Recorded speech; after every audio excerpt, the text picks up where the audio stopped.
Sainath, what we have witnessed from late March till June, the end of June, is the world's biggest internal migration in the history of humankind. What does this mean for the future of this country? It's a very general question, but you have specialized or you have focused much of your attention on reporting and writing on rural India. But I want you to talk not just about rural India, but also talk about urban India.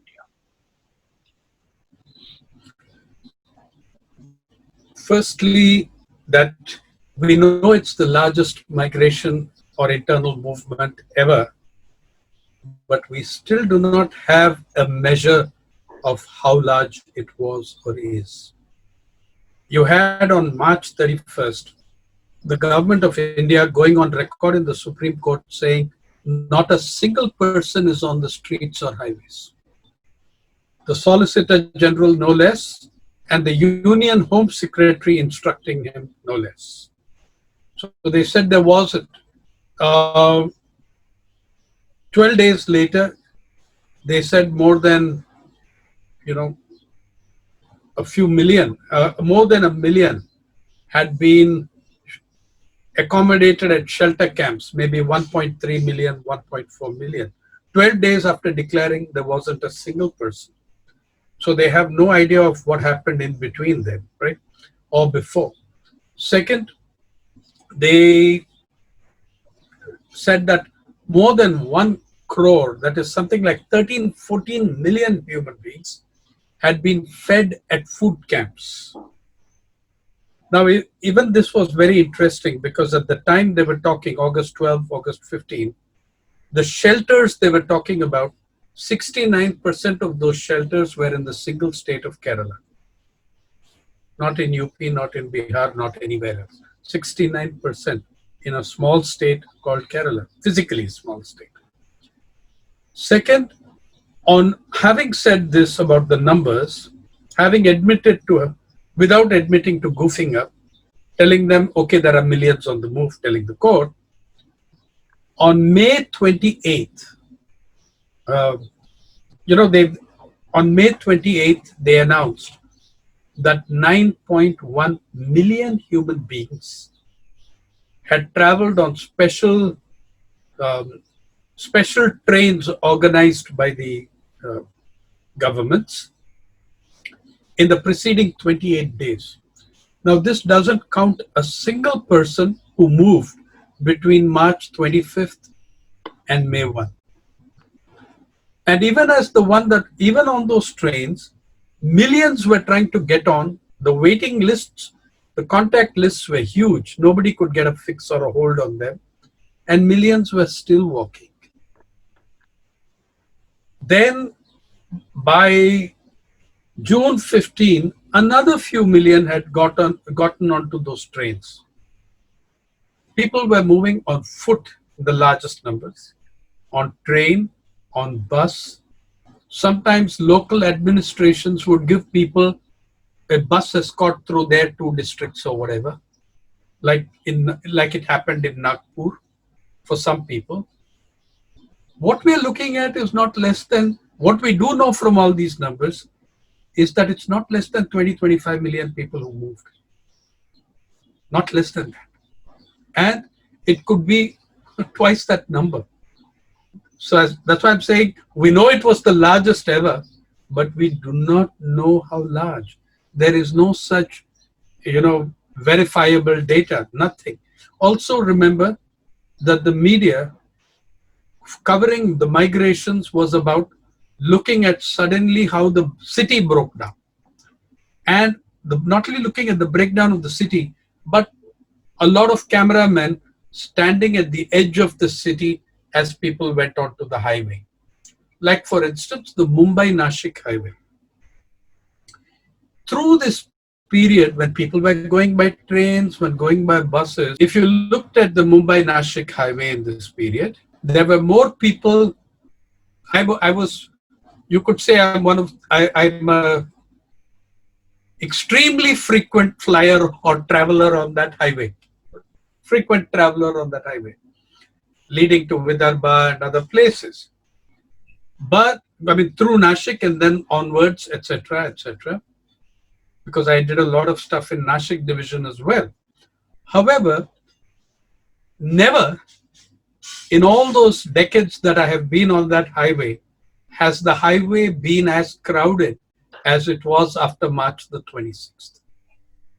Secondly, what cameramen and which newspaper photographers were there? They were on the mainly around the edges of the city, outskirts of the city, as people got onto the Mumbai-Nashik highway. Now, also remember that in the subsequent 2.5, 3 months, the media have sacked over 1,000 journalists. Who's going to cover this? At the time when the public needed the media the most, at the time they needed journalism and journalists the most, corporate media dumped anywhere between 1,000 and 2,000 journalists. Again, Paranjoy, we don't have a number because the method used, the standard method standardized about 15, 20 years ago in this country, is for the media outlet to ring you up and tell you, you better resign.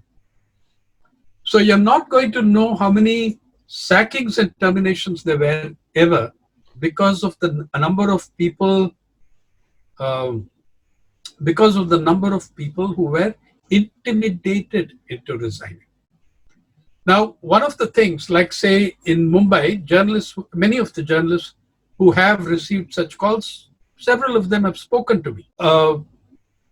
The journalists have told me that the call would typically say that, we are shutting shop here. Maybe this bureau is gone, or we are not able to continue employing you. It's best that you give us a letter of resignation saying that you are resigning. Because you see, give you more money. No. Actually, it's being done to save money.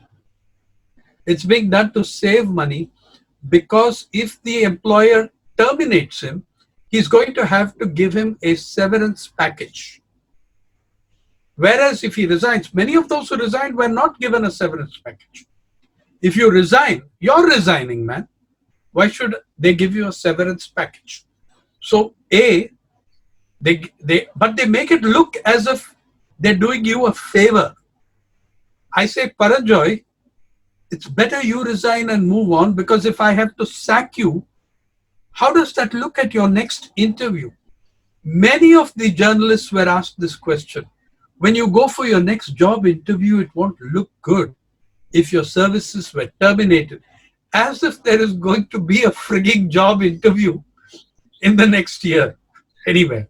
So Sainath, let's go back a few steps and let's link the coverage of the media of the migrant crisis with the way it's also impacted the country, in the way it's impacted not just the rural part of India, the rural parts of India, but the urban part of India. Historically, there have been certain parts of India, in eastern India in particular, say Bihar, in Jharkhand, in Chhattisgarh, in Orissa, in Bengal, in Assam, which has seen that migration in UP, in Bihar, parts of Uttar Pradesh, and the migration has gone to the north, to Punjab, to Haryana, to parts of western Uttar Pradesh, to Gujarat, and then, to Maharashtra. And this also excludes within states the migration. But the kind of movement of people that we've seen, Sainath, I can tell you it's unprecedented. The partition saw the movement, the maximum number people talk about was 1.5 crore. We talk about 15 million. This is a lot bigger. That's what I mean. So Okay. this is, let's not get into the numbers, but let's look at the impact it's had on this country. Yes. Paranjoy, I'm saying that I'm arguing that all these numbers are gross underestimates. And also because we are only looking, the media are a very urban force. Their personnel, their bureaus mostly are urban. Their full-time employees are mostly urban. So one, all you saw was the reversal of rural urban migration, people leaving the cities. There are three problems with this. And I'm saying that whole focus was misinformed because the media never asked this right question. Why are people leaving the cities and going back to the villages? The question was, why did they leave the villages and come here in the first place? That was the first question to be posed and answered, which they did. If you're saying, Paranjoy, that maybe 50 million people have moved, it could be more than that, but why didn't we worry about this when they were moving in the first place? There is a 10-year period between the 2001 and 2011 census when I wrote, even at that time in the Hindu, that the census 2011 indicates greater movement of human beings than at the time of partition, with those precise words. Also, that the URGD, the urban rural growth differential, was standing at its highest in 40 years in census 2011. Obviously, this was not due to growing family size. Actually, population rates were declining and plummeting, particularly in rural areas. It was not due to the size of a family in an urban area. But for the first time in your history since 1921, urban India added more human beings than rural India did, 91 million to 90 million. The last time that happened was 1921, and that too was because of a pandemic. The 1918 Spanish flu, poorly misnamed Spanish flu, killed between 16 to 20 million Indians, mostly up north. Okay, and it came, in my understanding, with soldiers returning from the green fields of France, the war fields of France, where every kind of chemical weapon was used that existed at that time. Flamethrowers, gas, mustard gas, all sorts of stuff. And people took back diseases with them to their different countries. Spain was the first place where it was noticed big time, and it came to be called Spanish flu. Now, in 1921, the Indian population, particularly the rural population, shows a net decline. Net decline. Tells you how many people died. Okay. After 1921, it's now 2000. In 2011, this happens that more people are added. Rural population does not show a decline. There's been no pandemic, no SARS, nothing that could take so many lives. But urban India added 91 million, where rural India added only 19 million. That's a switch around of 46 million in 10 years. That's because that was how many more rural India added in the 2001 census. However, now the other problem is we are looking, and even the debate, unfortunately, even amongst well-intentioned people, is still remaining largely over rural urban migration, and particularly rural to urban metro migration. There are gigantic other migrations. Gigantic other migrations. There are rural to rural migrations which are huge. And one of the things that happened in this migration, not covered at all, millions and millions of people in a rural area, maybe in Anantapur, in Andhra Pradesh, in Rayalaseema, tens of thousands of people go off to, say, Kochi in Kerala. But okay, that's interstate migration. Let's not look at that. Millions of people in this country move from their village to another village or another district in their state for the Rabi harvest. They could not this time. This time, the lockdown ensured that those millions, like agricultural laborers in Marathwada, go to Nashik for the grape harvest. like agricultural workers in Pudukkottai go to Tanjavur in Tamil Nadu. Okay. Now, this is a short distance, but these people are in tens of millions who make those movements. All right. Many of them could not go, that destroyed their livelihood. Okay. Let me try and draw a few parallels with the past. 1943, the Great Bengal Famine. The Second World War had begun, and we also saw there was food in the godowns, but people died of hunger. And the British government didn't acknowledge it.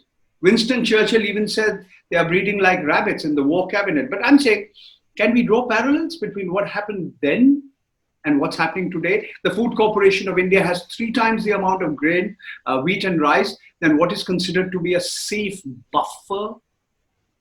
The parallel we can draw is that both boil down to how capitalism functions. Yeah. Amartya Sen, in his writings, has told you very often that famine is not an absence of food, a collapse of purchasing power. And if you had 11-year-old Sen, or was he 7? I don't remember, looking at the granaries being filled and people dying, it started his thought process to where he is now. Okay. In India today, you have 82 million tons of so-called surplus food grain. It is a very wrong term to use for that buffer stock. It is a criminally wrong term to use for that buffer stock, but it's called surplus food grain stored up with the government. By the way, on June 1st, the amount in those stocks was 104 million tons, the highest in history. I believe any government in any country in the history of any nation has presided over 104 million tons then and 82 million tons now. Now that is the similarity, that India is hungrier today than she has been at any time after independence. There is greater hunger than at any time after independence, and you are sitting with 82 million tons plus about half the world's hungry people, plus your 82 million tons you are not willing to distribute free on the scale that it should be distributed. Even the latest announcements of the Prime Minister and the Finance Minister are about covering those who fall under the Food Security Act, which about 30%, a third of your country does not. It also then suddenly at one point they graciously announced that we will give to 3 crore people, 30 million people who do not have ration cards. Those were the 30 million people whose ration cards this government cancelled in the last 3-4 years. Okay, so it's just a criminal insensitivity. I mean, I don't know. I struggle for words to describe that attitude. Okay. That when there is such hunger, that you can sit on 82 million tons. But why I said the similarity is called capitalism is the change has occurred in the nature of what your PDS is for, the public distribution system. The public distribution system used to exist to moderate the market price downwards. If it got to be, you flooded the market with the surplus or buffer stock and brought down the prices. In the last few years, and I want to say this categorically, it's not just the Modi government. It happened with every government from Manmohan Singh. The buffer stock has been used to keep the prices up. They have openly said, we don't want to do this in a big way because that distorts market prices. Okay. There's your capitalism for you. All right. Now, my last question to you and your concluding remarks.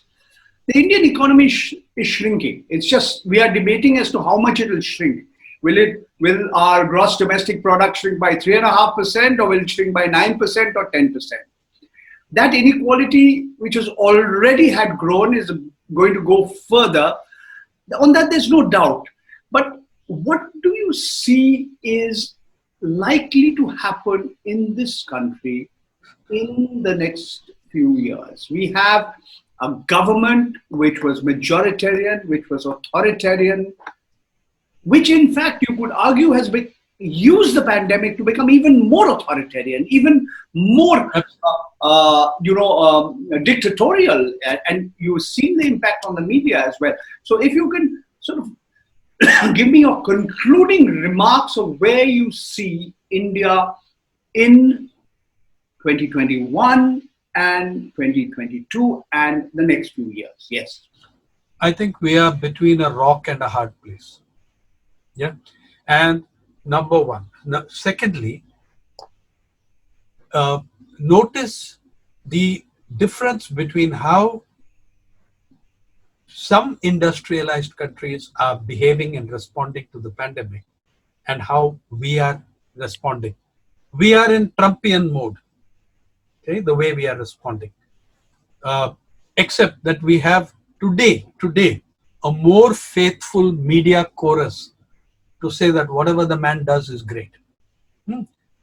But countries in the Western European capitalist countries, some of them are quietly, shamefacedly trying to rebuild at least parts of their welfare state that they dismantled in the last 30, 40 years.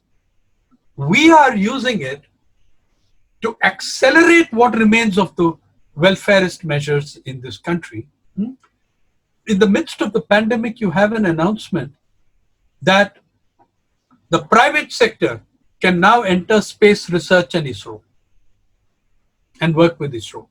The private sector, what does that have to do with the price of fish? Okay, the private sector is now entering more. In the midst of a pandemic, a prime minister makes a public announcement on TV, presides over the auctioning of 50 of God knows how many coal blocks. Okay, auctioning coal blocks at a time when everywhere else in the world people are beginning to think that maybe climate change is something serious. Maybe climate change needs to be given attention. And your own skies over where you're sitting in Delhi, for the first time you're breathing oxygen, okay, in Delhi. And you have not, most Delhiites are probably mutated, but for the first time, the skies over Delhi are so much cleaner. You're going in the absolutely opposite direction. You're going to rectify that soon. Third, countries like Spain, Ireland, good old capitalist countries, the first thing they did at the onset of the crisis was to nationalize all health facilities.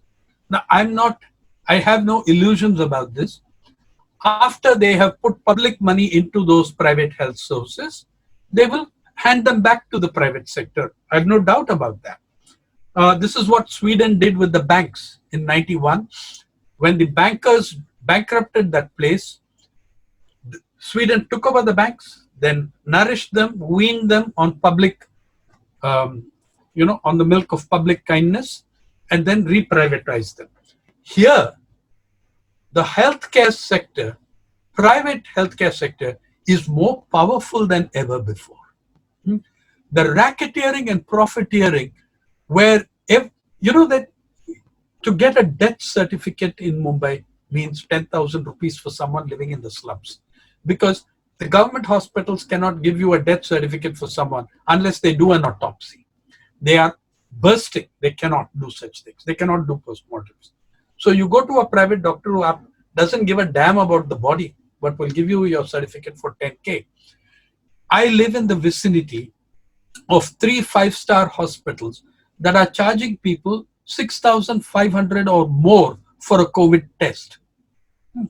In the United States, Trump has given some $1.6 billion to a company that has never brought a vaccine to market in its existence. Okay, but they've been given $1.6 billion to explore that and race towards a vaccine. So in these two countries, in fact, the private healthcare sector are becoming more powerful, and it is not an accident. And you really need to look at this in urban poverty as well.